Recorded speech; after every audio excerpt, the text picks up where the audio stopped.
I will tell you the tale of Tevildo, said Strider, in brief, for it is a long tale of which the end is not known, and there are none now except Elrond that remember it aright as it was told of old. It is a fair tale, though it is sad, as are all the tales of Middle-earth, and yet it may lift up your hearts. Welcome to Shire Reckoning. I'm Alistair Stevens. Tonight we leave behind the shiny distractions of high frame rate video, the shiny distractions of the silver screen, and return to the power of poetry and prose as we dive into one of the most important stories that Tolkien ever told, the story of Beren and Lúthien. We are reading the 2017 single volume edition, which I'm holding up here for the benefit of my camera, and we're going to be looking at how the story works, how it develops over time, how it fits with the rest of Tolkien's work, how there is a tug of war, a push-pull, if you will, between this story and the rest of Tolkien's work, and we will consider the deeper implications of this unique tale. I hesitate to call anything in Tolkien's Legendarium entirely unique because of his inclinations toward recycling material, his desire to integrate fully all of the stories into the one cohesive Legendarium. But I do think it is true that for all that there are echoes of Beren and Lúthien up and down the timeline, right, which we'll talk about specifically this evening.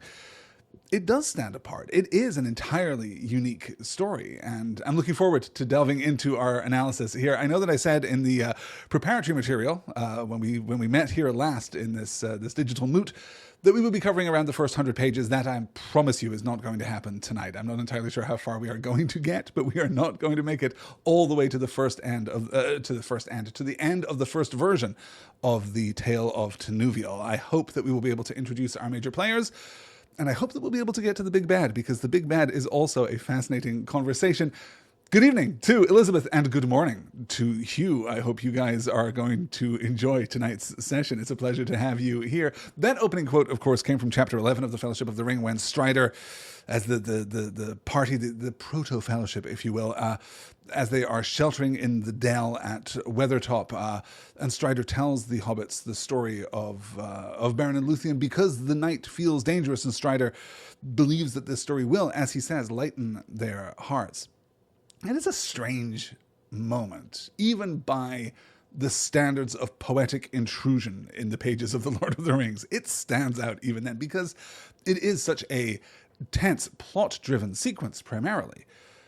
But then we take a moment for this extended quotation and then a full page of recitation by Strider as he gives the accounting of the story. It is often cited, I think, by many readers as one of the most intriguing elements of Tolkien's world building. This is one of those moments when Tolkien really does, gesture at everything. He really does give us the sense of the wider, broader, deeper world that extends beyond the boundaries of the page. And this is one of the more evocative, intoxicating references that we get. It's obviously also deeply influential on at least one of our minor hobbits, because it is Beren that Sam recalls at Cirith Ungol, the quest without hope. It is Beren who is mentioned when Sam stabs Shelob. That is the direct comparison that is made. And of course, it's the story of Beren One Hand and the Great Jewel that Sam thinks of when they are on the flank of Mount Doom right before the Eagles arrive.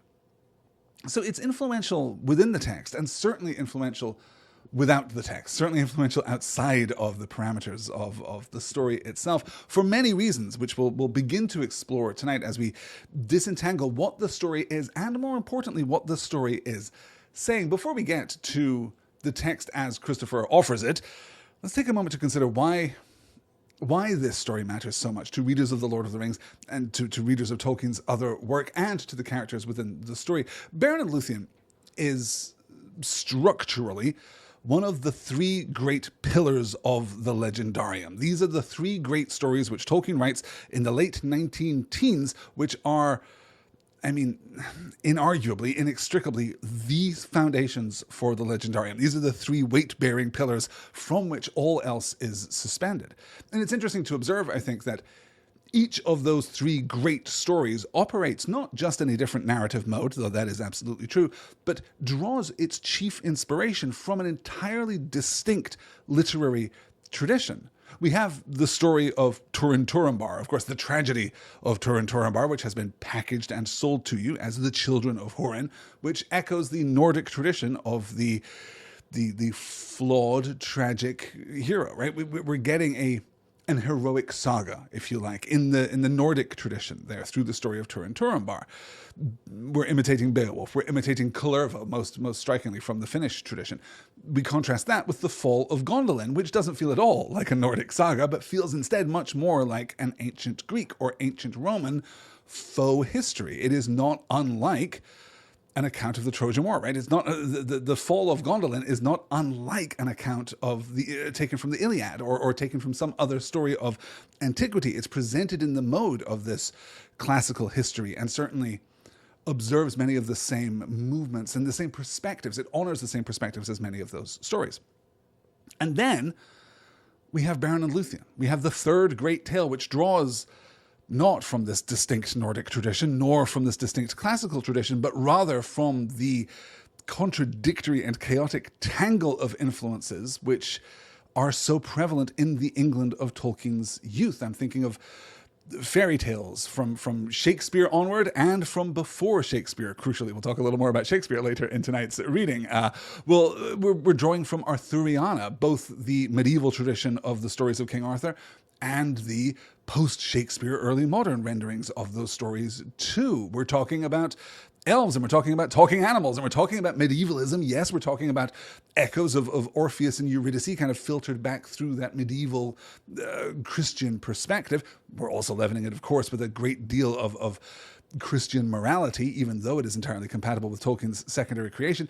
It is a quest narrative, unlike the story of Turin Turambar, unlike the story of the fall of Gondolin. It is a clean quest narrative. It is a chivalric romance, right, in the tradition of the Arthuriana that we've been discussing. Tolkien himself described it as, quote, "I think it a very beautiful and powerful heroic fairy romance, receivable in itself with only a very general vague knowledge of the background," end quote.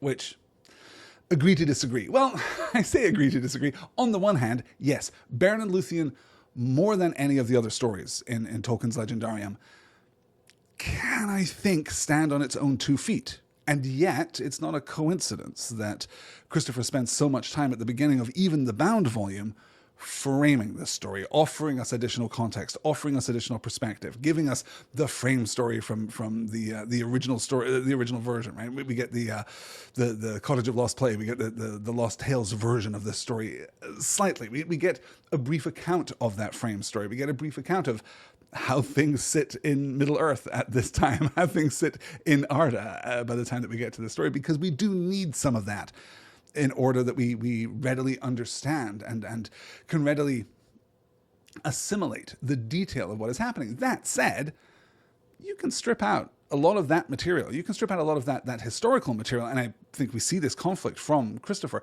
You can strip out a lot of that material, and you are left with a story that is elemental, that can be rendered as a fairy tale, that can be rendered as a myth, that can be rendered as an Arthurian chivalric romance of the high Middle Ages, that can be taken as a really pure kind of story. That's not true so much of Turin Turambar, not least of all because of the Nordic influence that must be necessarily translated for Anglophonic readers, right? We're not just translating the language, but we're translating the experience, we're translating the societal expectations that accompany that story, that are so essential to it, that are baked into that story. Beren and Lúthien does stand alone, and yet it doesn't stand alone, right? Because while that accounting of it is true, the story is a remarkable piece of work in its own right, it is more than Turin Turambar, more than the fall of Gondolin, an extremely important intertext for the rest of the Legendarium. Rather than having to explain all of the Silmarillion so that you can appreciate Beren and Lúthien, I think it is fair to say that understanding Beren and Lúthien unlocks everything else that Tolkien wrote. Not in a lore way, right? It does actually offer a great deal of backstory. By the time that we get to the final versions of the Beren and Lúthien story, it does provide us with a lot of background material, but it also provides us something much more important. It gives us a toolkit to better understand Tolkien's modeling for us in the pages of this story as of every aspect of a good relationship. Romantic love, yes, but not just romantic love. Desire, trust, faithfulness, loyalty. And because we are good scholars, we aren't going to abstract out what the professor may or may not have thought in real life, though it may well be argued that the story has more direct and powerful applicability to Tolkien's own life than any other part of the Legendarium.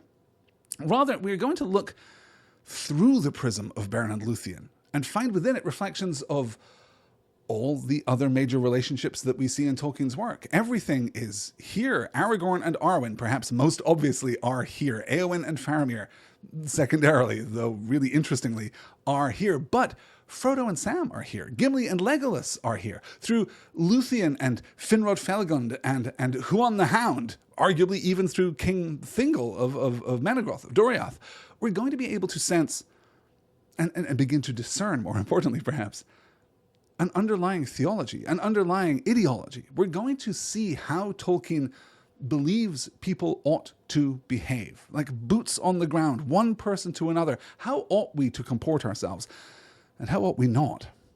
It is for this reason that I consider Beren and Lúthien to be the most personal of Tolkien's stories. And I stress this because there are other reasons to believe that this is the most personal of Tolkien's stories, right? But the fact that it is so revelatory of what I take to be his underlying ideology, that is the reason that I think the story is so important. But it is, of course, reflected in the positioning of this story with regard to Tolkien himself and his wife Edith as the hero and heroine of this tale. Let's take a look at our first slide here. This is Tolkien's grave. This is, in fact, the headstone in Wolvercut Cemetery in Oxford. And you can see here the additional inscriptions. Edith, who died in 1971, is given the epitaph, Lúthien. When Tolkien dies almost 2 years later, he is given the epitaph Beren, in keeping with his own wishes. In letter 332, written to his son Michael in 1972, that is the year after Edith's death and the year before his own, Tolkien describes his feelings in the wake of Edith's passing. Quote, "But now she has gone before Beren, leaving him indeed one-handed, and he has no power to move the inexorable Mandos." End quote. He's even more clear. Tolkien is even more clear in another 1972 letter, this one to Christopher. This is the letter, in fact, in which he decides upon the epitaph and then writes, quote, "For she was, and she knew she was, my Lúthien." End quote. And I say this not to gesture at the biographical details of Tolkien's life as a means of explaining or, heaven help us, decoding his work. We are too canny after all this time to fall into that trap. But rather, I think, the inverse. This is the story which best depicts Tolkien's sense of good and faithful romantic love, which both springs from and is reflected by that underlying ideology. This is another example, I think, of Tolkien approaching his own work as a great, skilled, dedicated, thoughtful reader in much the same way as he engages with his other stories, in much the same way as he engages with his other myths and fairy tales and continuity in the modern sense. Tolkien reads his books better than anyone, and in so doing, often manages to reconcile them in ways which are unexpected, yes, but are also very true to, again, that underlying ideology. So with all that said, let's open our copies of Beren and Lúthien and begin with the preface in which Christopher lays out the scope and the scale of the entire Middle-earth project. He lays out what becomes the history of the Middle-earth series as a means of keeping the record straight, right? Of establishing his father's legacy by charting and respecting the process in some detail. He then notes that Beren and Lúthien is an obvious story that could be lifted from the Legendarium, that could be presented in its own right, but he notes even here, quote, "The problem would be its organization, so that the matter was comprehensible without the editor becoming overpowering." Again, we can just tell the story, but if you're going to get the real sense of the story, if you're going to feel its echoes up and down the timeline, if you're going to see the commonality, the repeated motifs in this story as being reflective of the Legendarium as a whole, which you ought because they're very special, they're very powerful, they're very compelling, then we have to offer sufficient context. It's hard to do this without the editor becoming, as he says, overpowering. But then, on the other side of the 12-volume History of Middle-earth series, the opportunity to circle back to the three great tales and collate these definitive, focused editions becomes obvious. It becomes inevitable in a way. Instead of studying the evolution of Beren and Lúthien as a story, as the part of the whole, what can we learn by distilling it out? What can we learn by holding it up to the light itself and alone? And seeing what shines through. And obviously, Let us not pretend that there is not some cynicism attached to the publication of these 3 volumes, right? The Children of Húrin is published in 2007, Beren And Lúthien in 2017. You'll note in the preface here that Christopher Tolkien notes that he is 93, and this may well be his last book. He then publishes The Fall of Gondolin the following year in 2018 and notes that it is most definitely his last book. These volumes can be, and certainly have been, presented as nothing more than commercial ventures, commercially motivated exercises in plundering the Tolkien estate. But having completed the history of the Middle-earth project and published every word that his father wrote, I do believe that Christopher goes back to the well with a strong intent. He articulates here in the preface, I think, that there is an argument that the presentation of these stories as stories, not as a part of a complex textual history, not as part of a grand exegetical project, right? Not as abridged versions in the Silmarillion, which Christopher would later largely regret, right? He would regret a lot of his editing choices when it came to the Silmarillion. Rather than publishing them as a part of the whole, publishing them as stories is true to Tolkien's desire and intent. He wanted them to be published as stories. Yes, part of a larger whole, but still readable, still indivisible in that sense. As we'll see, he goes back to these stories. Tolkien goes back to these stories time and time again through the length of his career. We'll talk a little about the timeline in a moment, often altering form, often altering approach. But his desire is clearly to write the final definitive version. His desire is to move toward the best possible version of Beren and Lúthien, and then someday maybe get it into the hands of his reader. Someday maybe get it published.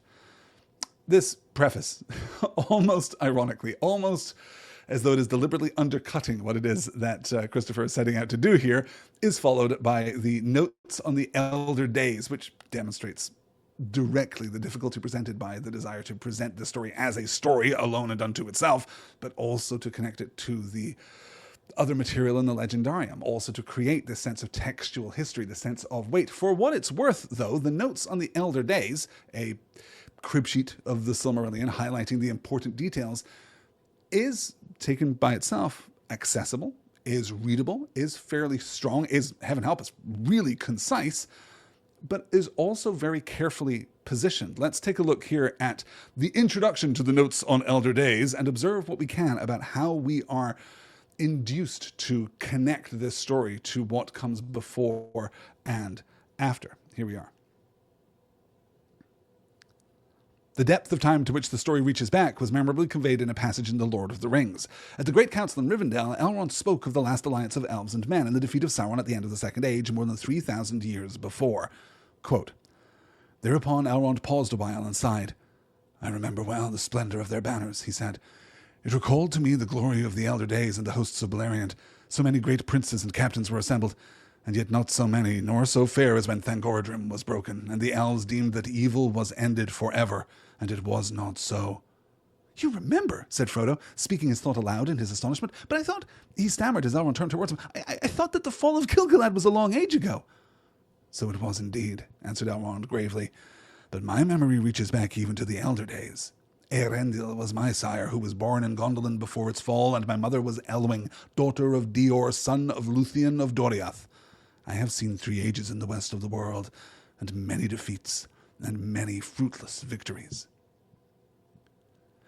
So here we're clearly positioning this text as an adjunct not to the Silmarillion, not to the stories of the elder days and the deepest parts, the dustiest parts of the legendarium, but as a companion to the Lord of the Rings. There's no, in the beginning was a great music. Here, instead, we get, hey, you know this guy that you like? You remember that chapter? He's already talked about this. He's already made reference to Lúthien specifically. Here he is. This is how we tie this story to people that you already know and care about, dear Lord of the Rings reader.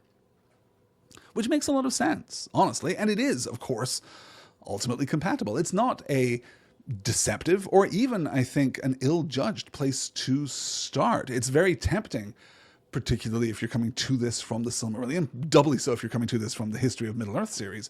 It's very tempting to start at the beginning and to look at either how these stories began to be told or how the in-universe history begins to unfurl, how we begin with the music and everything flows forth from there. Instead, Christopher's taking the audacious step, I think, of tying this to the story that most of his readers will be most familiar with, which it's a strong play.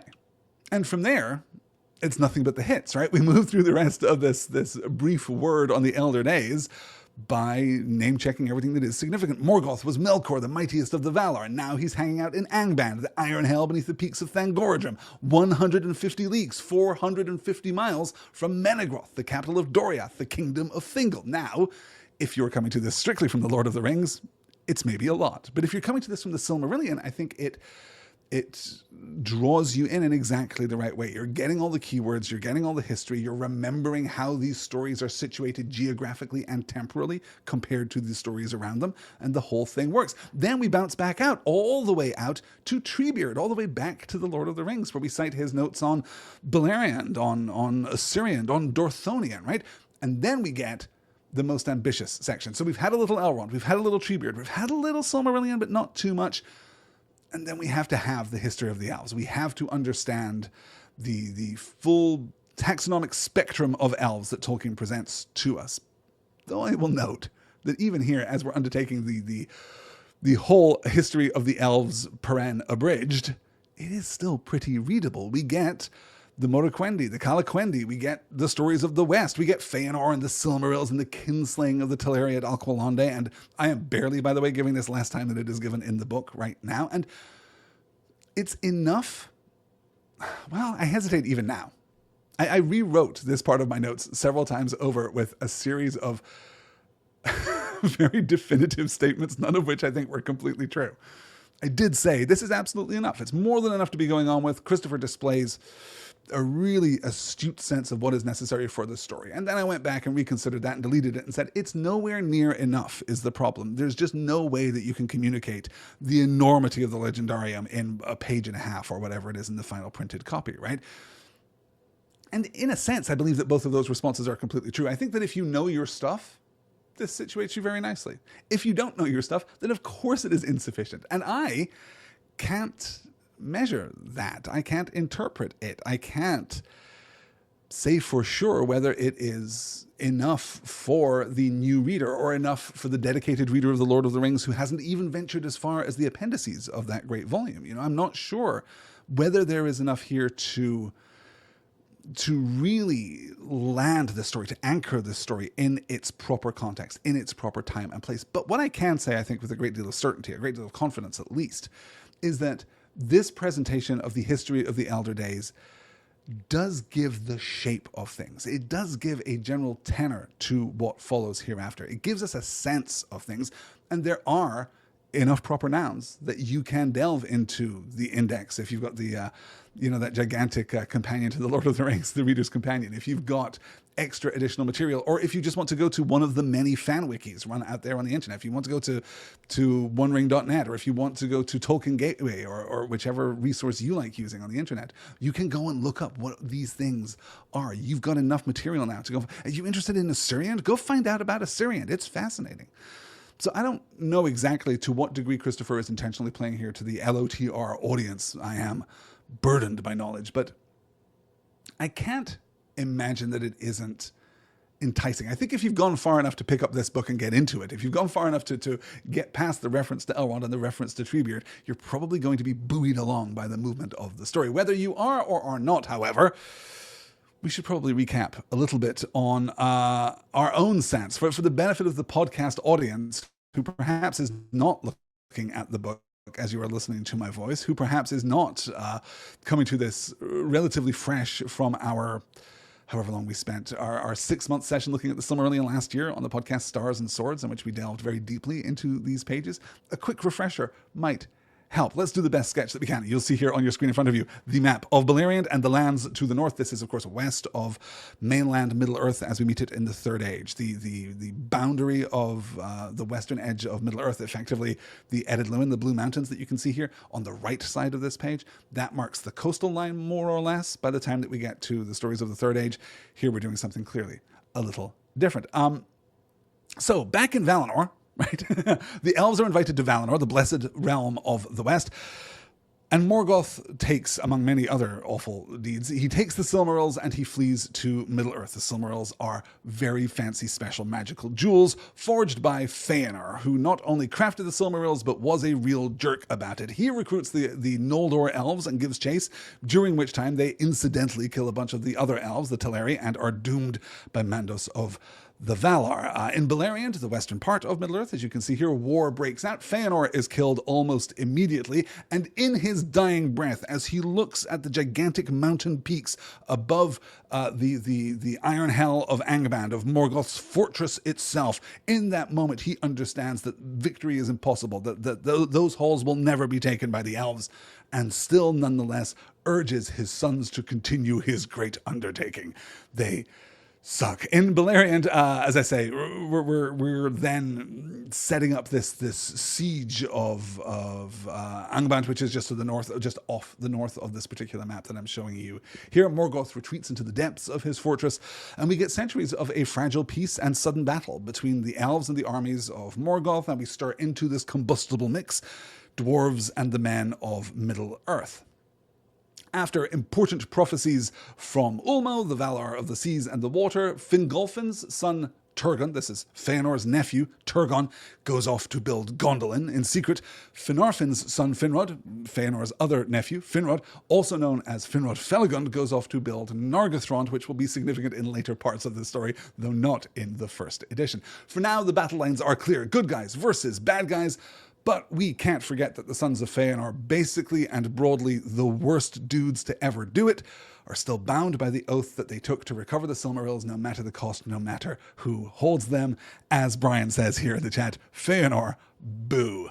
I completely concur. So with all of that in mind, with all of this setup here in place, let us get to the text itself. The first version of the story, as we learned from Christopher, was written in 1917 and has basically been lost, copied over by Professor Tolkien in a later revision. There is a sample page here that I can show you where you can see the older version of the story beneath the ink of the revised version. So there are ways of seeing the original text. We're dealing with not just a metaphorical palimpsest here, as we are kind of scoring back the pages of Tolkien's literary history here, but a quite literal palimpsest here, right? As you can see the older version of the tale beneath the newer version, though much of it has been lost.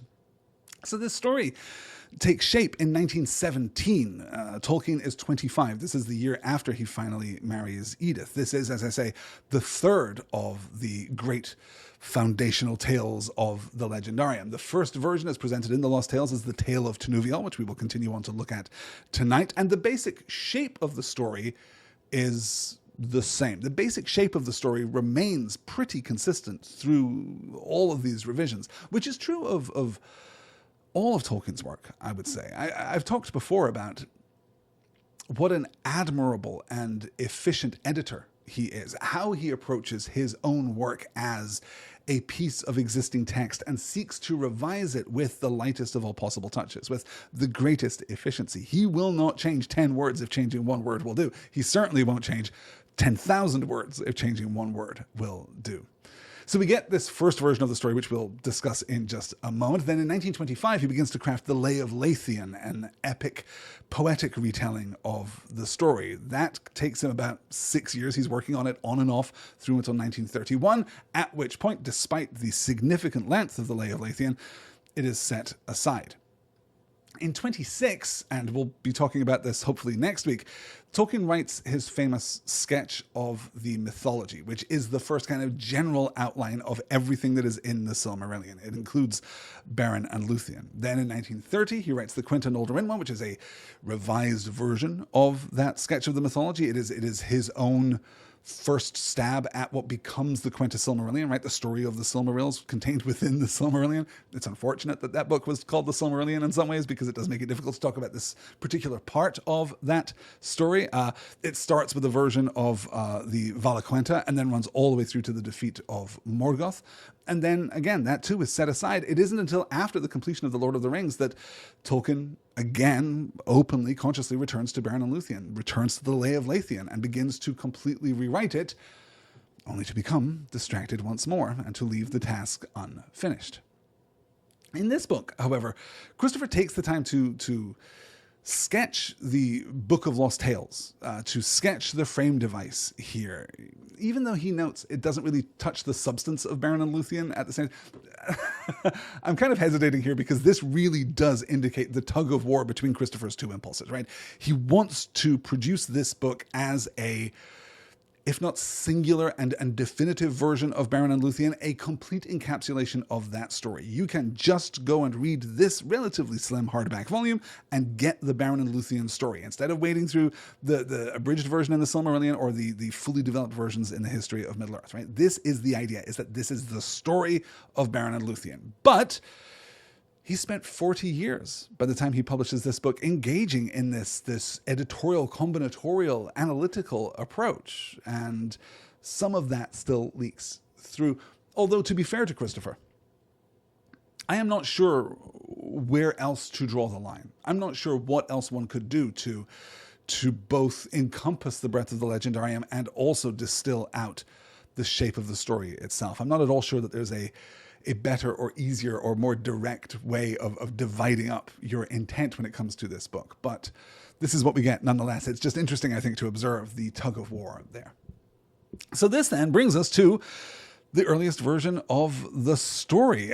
We begin with Gwendoling, later called Melian, and Tenwillant, later called Thingol, introduced by the framing device. And then we get the beginning of the story itself. 2 children had Tenwillant then, Daeron and Tenuviel, and Tenuviel was a maiden, and the most beautiful of all the maidens of the hidden elves, and indeed few have been so fair, for her mother was a fay, a daughter of the gods.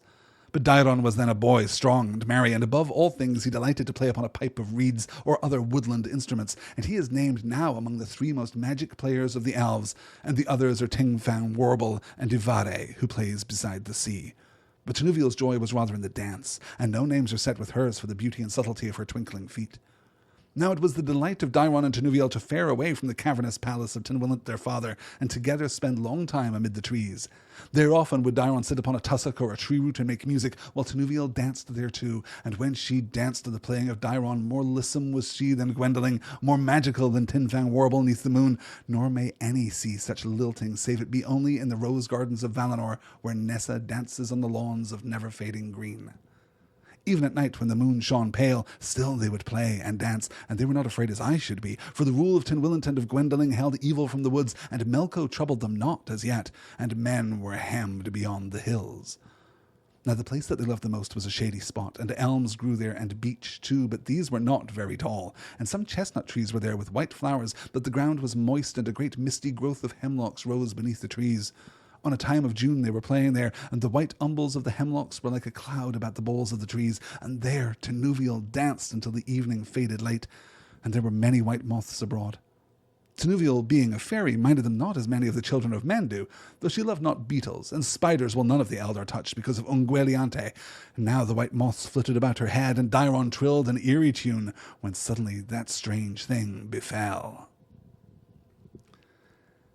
It is obviously very different in its tone. It's different in its presentation, though there are moments here where you can see, even in this prototypical form, the Tolkien magic twinkling through the trees, right? You can get the sense of the moon up there in the sky, that the clouds may obscure it right now. I'm particularly thinking of the they were not afraid as I should be. Oh, there you are, narrator of The Hobbit. I see you, right? Okay, you're normalizing this experience already for the audience, for the contemporary early 20th century audience. But despite some of that familiarity, there's clearly a different tone at work here, a clash of tones even, which perhaps, well, let's do all the names and then we'll figure out where the clash really comes. Tenuviel, who will later be called Lúthien Tenuviel, means nightingale. Specifically, it means daughter of twilight, which is the name given to nightingales by the elves. The meaning of Daeron, who will show up in a very different form in different versions of this story. He will play a number of different roles. The meaning of his name, Daeron, is unclear, but Christopher Tolkien speculates that it contains the element dai, meaning shadow, not necessarily a negative connotation there, perhaps just meaning, the shadow of Tenuviel, to follow Tenuviel closely as a shadow would, almost a Peter Pan quality coming into this kind of fairy tale in that moment. Daeron will change and shift in the later versions of the story, as I say. It's the presence of Tin Fang Warble, I will say, whose name seems to mean flautist, right? The Tin Fang means flautist, with warble taking the English meaning of something, inconstant but perhaps beautiful. Tin Fang Warble shows us that no matter how far you go back in Tolkien's work, you are going to find him recycling his own material, because Tin Fang is one of the very few elements of this story that predates the preparation of the great stories of the Legendarium. He predates it, in fact, by 3 or 4 years. He originates in a poem called Tin Fang Warble. His presence here, capricious and mischievous and altogether fairy-like, is implicitly contrasted with Ivare, who unfortunately won't make the cut in later versions of the story. But the point is that even here, even in the names of these two accompanists, the two other great players of music here, even in their names, we can see hints of this taxonomic separation that Tolkien is so interested in exploring. He wants to incorporate different kinds of elves, different kinds of fae and fairy folk, although interestingly here you'll see that fae is not synonymous, in fact, with elf. Rather, fae situates Tenuviel's mother, situates the character that will become Melian in a different kind of a different stratum, I suppose, right? It's certainly a different part of the social hierarchy. She is above the elves of the forest here. So the specifics are a little unfamiliar, the names have changed a little, but this is still broadly recognizable as the story we know. There is a forest, it is protected from Melko, from Melkor, as he will later be, and the elves here are safe. And Tenuviel goes out to dance and is the greatest dancer, right? Tenuviel's joy was rather in the dance, and no names are set with hers for the beauty and the subtlety of her twinkling feet. Like, Daeron is great, like as a musician, fantastic, and he's definitely top 3. But Tenuviel doesn't even have competition. There's no one on her level. So as they go out here, and you'll note here the reference to the Rose Gardens of Valinor, where Nessa dances on the lawns of never-fading green, folding in the deepest parts of the Legendarium, even now, even here. Even in this part of the story, we're getting the sense of the grandeur of history underpinning these current events. So then we go out to the shady spot, the favored spot, where simultaneously we're getting this idea of the white umbels of the hemlocks, right? Of Tenuviel dancing here more beautifully and more freely than perhaps she ever has. But we're also getting this sense of character, this sense of contrast with the presumed reader of this volume, but also a study on elves as they exist themselves independently from human beings. There is an implicit contrast, but it is with the reader, not with the men of Middle-earth at this point, right? There are white moths abroad, but Tenuviel, being a fairy, minded them not as much as the children of man do. Again, for those of you who perhaps have not heard me talk on this subject before, fairy here is absolutely synonymous with elf, right? Fae is being carefully repositioned by Tolkien, though traditionally it occupies a similar or overlapping space with the other terms, but fairy, elf, and other terms used to describe such supernatural creatures all do in Tolkien's Legendarium mean the same thing, though not perhaps precisely the same thing. They mean the same order of thing, the same order of being, though not necessarily the same nature. And I can't imagine a better cue there to segue into our second slide and the introduction of Beren, because surely we know what to expect when Beren shows up, right? Never have I heard how Beren came thither over the hills, yet he was braver than most, as thou shalt hear, and 'twas the love of wandering maybe alone that had sped him through the terrors of the Iron Mountains until he reached the lands beyond. Now Beren was a gnome, son of Egnor the Forester, who hunted in the darker places in the north of his Salome. Dread and suspicion was between the Eldar and those of their kindred that had tasted the slavery of Melko, and in this did the evil deeds of the gnomes at the Haven of the Swans revenge itself. Now the lies of Melko ran among Beren's folk, so they believed evil things of the secret elves. Yet now did he see Tenuviel dancing in the twilight, and Tenuviel was in a silver pearly dress, and her bare white feet were twinkling among the hemlock stems. Then Beren cared not whether she was a Vala, or elf, or child of man, and crept near to see. And he leant against a young elm that grew upon a mound, so that he might look down into the little glade where she was dancing, for the enchantment made him faint. So slender was she, and so fair, that at length he stood heedlessly in the open, the better to gaze upon her, and at that moment the full moon came brightly through the boughs, and Dairon caught sight of Beren's face. Straightway did he perceive that he was none of their folk, and all the elves of the woodland thought the gnomes of Dorloman as treacherous creatures, cruel and faithless. Wherefore Dairon dropped his instrument, and crying, "Flee! Flee, O Tenuviel, an enemy walks this wood!" he was gone swiftly through the trees. Then Tenuviel in her amaze followed not straightway, for she understood not his words at once, and knowing she could not run or leap so hardily as her brother, she slipped suddenly down among the white hemlocks, and hid herself beneath a very tall flower with many spreading leaves. And here she looked in her white raiment, like a spatter of moonlight shimmering through the leaves upon the floor.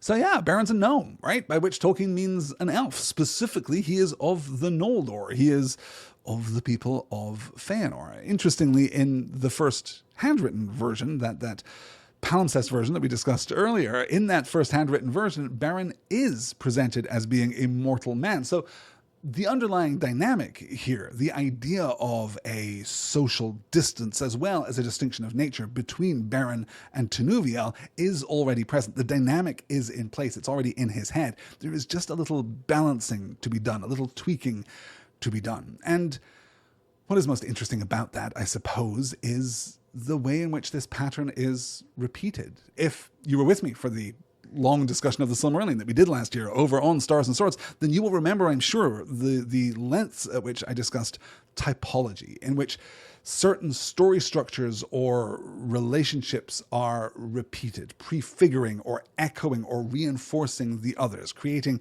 lines of continuity and, yes, repetition through the story.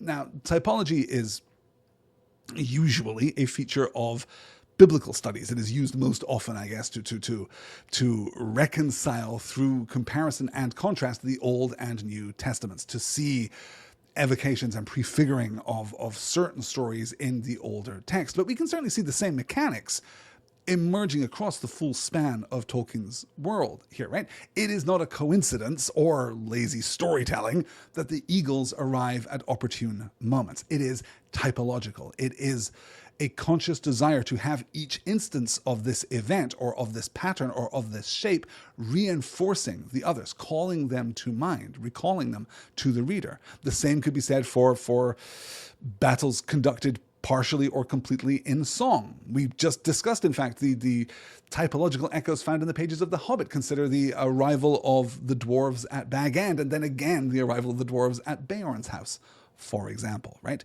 Typology happening right there in the pages of The Hobbit. So the specifics here are different, but the dynamic is awfully familiar because it's the Tolkien romantic dynamic, trademark, patent pending, right? It is Thingol and Melian, an elf and a Maya, one of the Ainur, massively more powerful and capable than her husband Thingol. It's Beren and Lúthien, ultimately, as we get that story, right? The story of, as it turns out, a man and an elf. It's the story, as we mentioned, of Aragorn and Arwen. We see it in Éowyn and Faramir, though fascinatingly, there are aspects of Éowyn and Faramir's relationship which are gender flipped, right? The idea that Faramir is in fact the one possessed of superior social standing rather than Éowyn really does change the tenor of their relationship, though it is nonetheless very similar. This is one of the most interesting ways in which we can read the story of Beren and Lúthien. This is one of the most interesting ways in which we can read the story of the tale of Tenuviel. We can look here and see these familiar icebergs of ideology. We can see what Tolkien believes, or if we're being as cynical as we can really be, feigns to believe about the nature of romantic relationships, right? Which is to say that there will be a dude and a vastly superior woman. There will be someone who is just of a different social order, whether that is Thingol and Melian, right? Melian as the Maya who comes into Beleriand. He sees her and stands dead struck for 200 years, standing right there in the forest, instantly, inevitably, irrevocably in love with her, right? Or we see the same kind of thing with Beren and Lúthien, with Aragorn and Arwen, with Éowyn and Faramir. As I've said before, I think that you can even argue that we see some measure of this in Rosie and Sam. I think that it's easy to make an argument that Rosie Cotton, being the daughter of Tom Cotton, is actually Sam's social superior, right? Not by much, perhaps, and perhaps only by the loosest interpretation of the rules of polite hobbit culture, but nonetheless that she is, well, worthy. She is great, capital G, in a sense that, well, Sam is perhaps lauded best for being great with a lowercase g. We'll maybe talk a little about that when we get a more recognizable version of both Beren and Lúthien as we move forward. I will note here, I've always been intrigued by this. Then Beren cared not whether she were Vala or elf or child of man, and crept near to see. And I don't know for sure if at this point in the history Tolkien is imagining that these elves are diminutive, that these fairies are diminutive, not Tinkerbell diminutive, which was certainly something that he railed against later in his career. He regretted and abhorred very much the Disneyfication of elves in the early 20th century. He thought that something very important had been lost to our shared and popular culture by taking these powerful supernatural figures, these figures of magic and of fantasy, and reducing them into these comedic little baubles, these Tinkerbell trinkets, if you like. But if we are comparing her to a Vala or an elf, right? Elves, we are told, kind of look, or at least, let me recast that just a little bit. The Valar can take whatever form they like, so they take the form of the elder children of Ilúvatar, of the elves, of the firstborn children of Ilúvatar. But the comparison there between Vala or elf or child of man perhaps suggests that they are a little diminutive, that they are, 3 or 4 feet tall, rather than, a strapping 6-foot Elrond that we'll get later in the conceptualization of this particular space. It's very funny. If you do know the later version of Beren and Lúthien, it is just very funny seeing Daeron already showing up on the page just being Daeron, right? His circumstances are going to change. His role in the story will change a little bit, but ultimately, dude is going to be who he is forever. And, sucks to be him, I guess. In any case, Tenuviel here hides, as you see, right? She does not flee. She is not as swift or strong as her brother. She dances great, but not so strong at the cross-country running here. So she hides, and Beren comes to find her. He comes to seek her, and he accidentally touches her. Well, let me be a little more clear there, I guess. He accidentally touches her while very definitely actively trying to find her and touch her, right? And then she flees, and Beren is struck. He wanders the wood for days on end, searching for her again. And she, as we kind of flit into her POV, is kind of charmed that this strange gnome from far away is super into her dancing. And when he begins following her and asking her to teach him to dance, she playfully, flirtatiously agrees and lures him down into the caves of her home, wherein we shall meet her parents.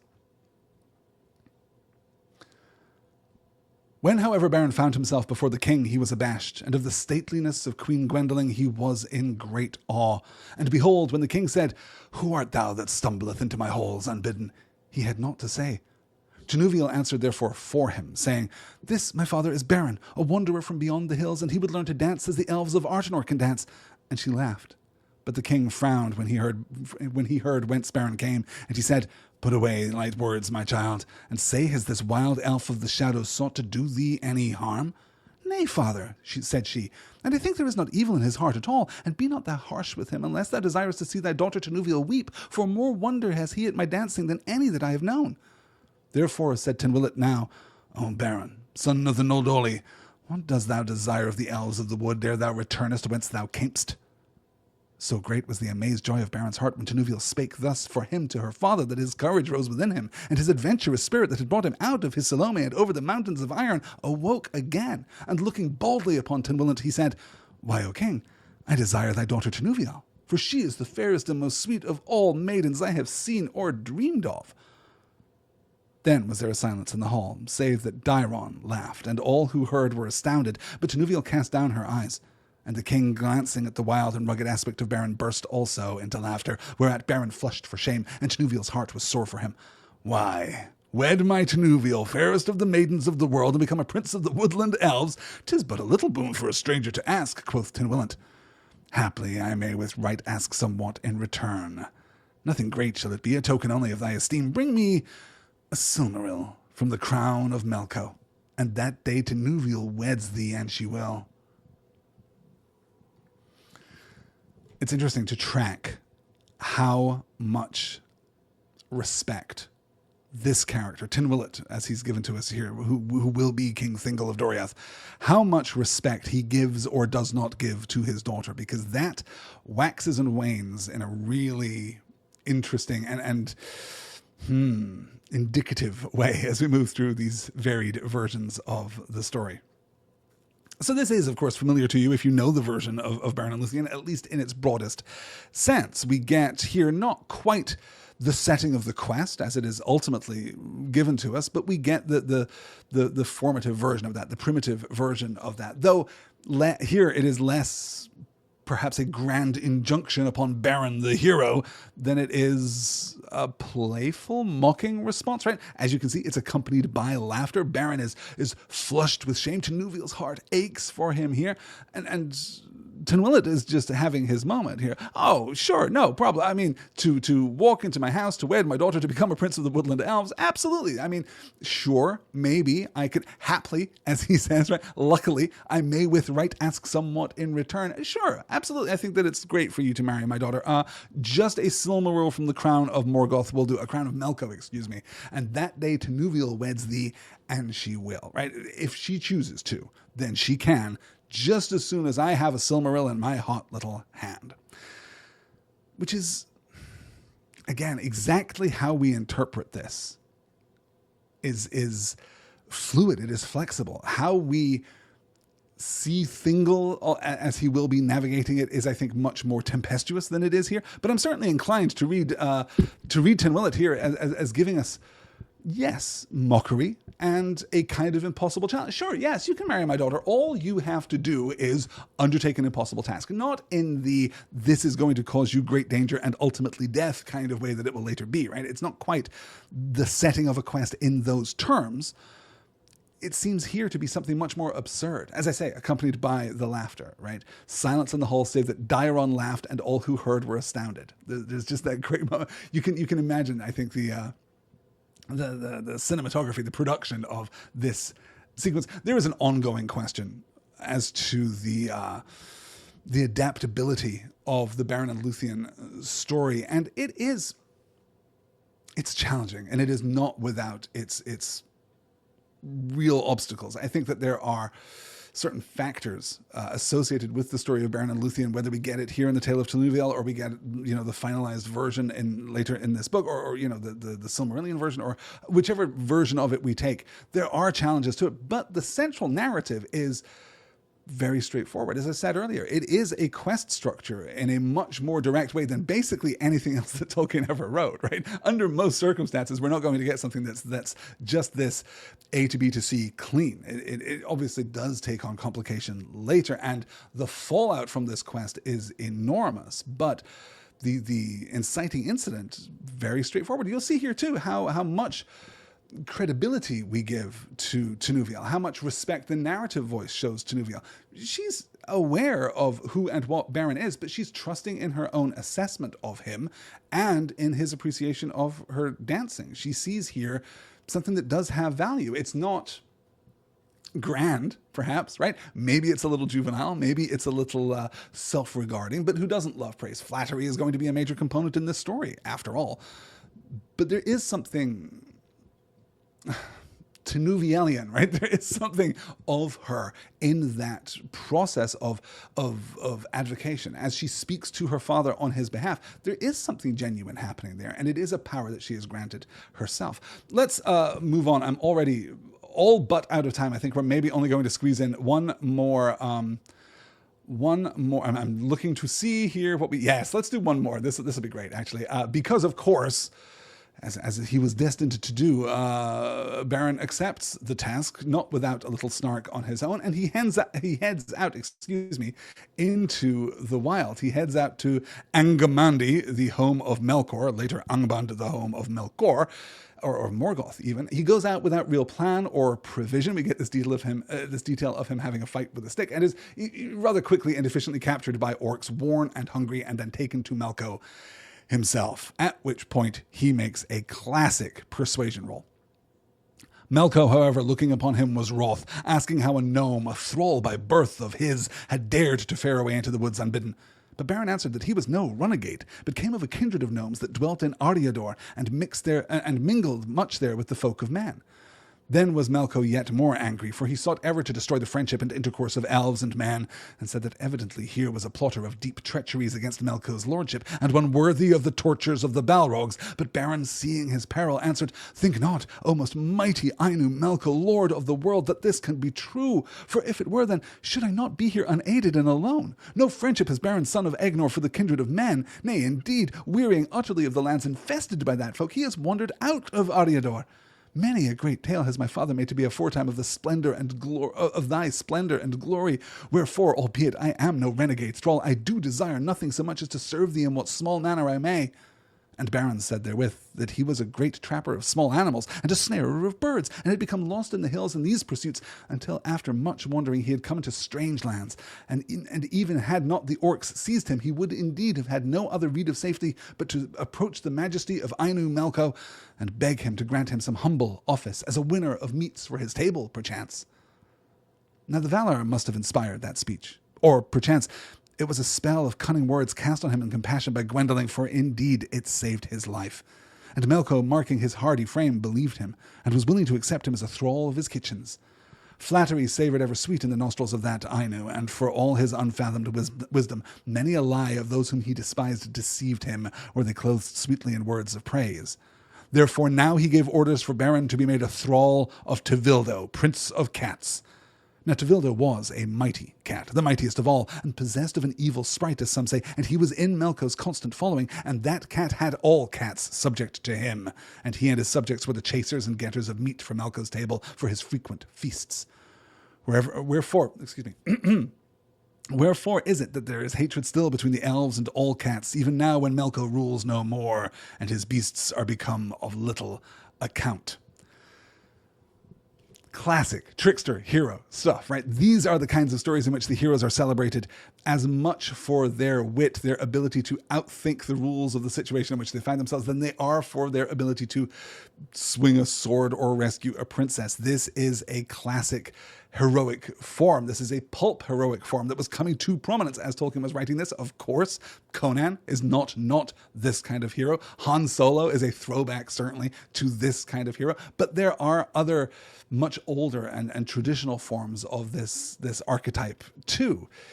Here, rather than being square-jawed and heroic, Beren does what he has to do. He spins an absolute fiction, an absolute fable here for the benefit of Melko, who, as we are told explicitly, falls for it as he falls for so many lies and deceptions of those he loathes, those he hates, because the dude loves him some flattery. Ariador here, by the way, is not related to the very similar sounding Eriador that we will see in more developed geographies of Middle-earth. Rather, it is another name for Hithlum, for Hithsalome, as we discussed earlier. But much more importantly, I know you're looking at the clock and you're wondering, why hasn't he mentioned Tevildo, Prince of Cats, a stand-in for a character who will be later known as... I swear I had this written down in my notes somewhere. Tevildo will later be some minor character named Sauron.